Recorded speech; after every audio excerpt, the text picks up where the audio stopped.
Right then, so what we're going to do here is show you how to automatically run your reports on Salesforce. So from the home page, select the Reports tab at the top, and then once it's opened up, just search for whichever report you want to run automatically.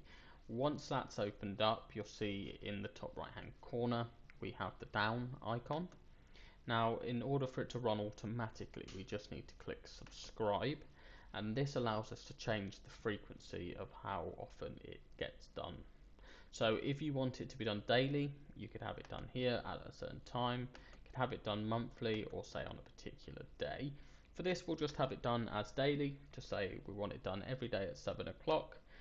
We'll leave it as just being sent to me, but we could have the email of the report sent to other people as well.